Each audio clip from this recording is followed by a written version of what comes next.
মানুষ তোকে আসা 2 ঘন্টা ওয়াজ করে এত টাকা নিয়ে গেল রে। 8 দিন গেলাম জুম্মার সময়, পরদিন আসলাম জোহরের সময়। 2 ঘন্টা হলো না 24 ঘন্টা হলো? এ কথা কন না কেন, কয় ঘন্টা হলো? 24 ঘন্টা।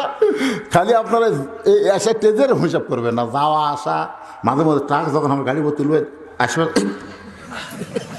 ড্রাইভারটা চুম করছেন কে যে ধার দিয়ে গেল রে।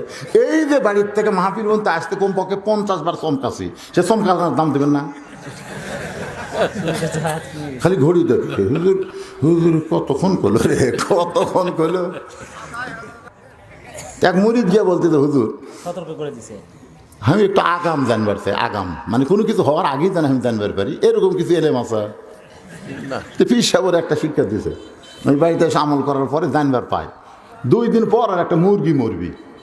যেরকম কি মরবি 2 দিন পর। আমি কাছে চাকরি ভালোই হলো, 2 দিন পরে মরবি, এখন জব করে খাই।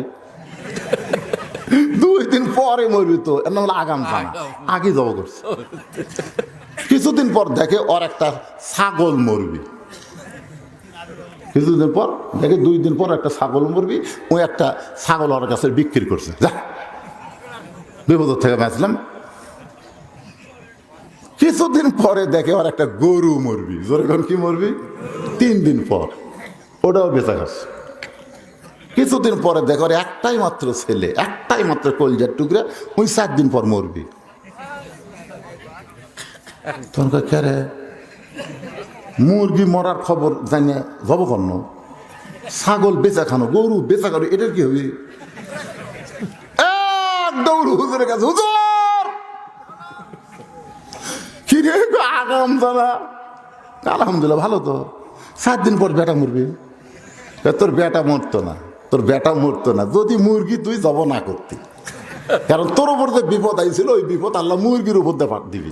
তুই জব করলু, ওই বিপদ গেল ছাগলের ওপর, ছাগল বেচা খেলো, ওই বিপদ গেল গরুর উপর, গরু বেচা খেলো এখন তোর ছেলের উপর, এখন ছেলে বেচা খা। কয়েকদিন আগে আমার খবর সবাই ফেসবুকে দেখছেন, দেখেননি? এখানে বাসও মারছে, ট্রাকও মারছে, 2টো একসাথে মারছে। মানে পিছন দিক থেকে আমার ড্রাইভার বোঝেন না, প্রেমীয় গাড়ি তো একটু পাও ঠেকালে চৌ করে যায়, এই চৌ করে মারবার যায়, এদিকে ওভারটেক করে গেছে, সামনে ট্রাক আছে, ওর খেয়াল করেনি, একবার বাউনি কাটছে, 2টাই মারিছে। 2টা মারলো গাড়ির, যারা আমার চিত্র দেখছেন, এর মধ্যে আল্লাহ আমাকে বাঁচিয়ে ছিল কিভাবে জানেন? বেঁচে থাকার কারণ হলো 3টা। 1 নম্বর কারণ হলো প্রত্যেক মাসের ইংরেজি মাসের 2 তারিখে আমি মাদ্রাসার হুজুরদের বাবুর্চির কর্মচারীর বেতন দিই। কয় তারিখে? আর আমার অ্যাক্সিডেন্ট হয়েছে 1 তারিখে। আল্লাহ দেখতেছে এই যদি আজকে মরে তো বেতন দিবি কে? না, কিছু কারণ আছে। এই যে আসসাদাকাতু তারুদ্দুল বালা, আসসাদাকাতু তারুদ্দুল বালা। আপনার বলেন তো বালা মুসিবত এটা আমার গুরুত্ব বেশি না গাড়ির গুরুত্ব বেশি? কথা কয় না, গাড়ির গুরুত্ব। এই যে মুসিবতটা এটা কি আল্লাহ আমার উপরে না গাড়ির উপরে? আমার উপরে দেওয়ার কথা ছিল, কিন্তু হামাক না দে গাড়ি হয়ে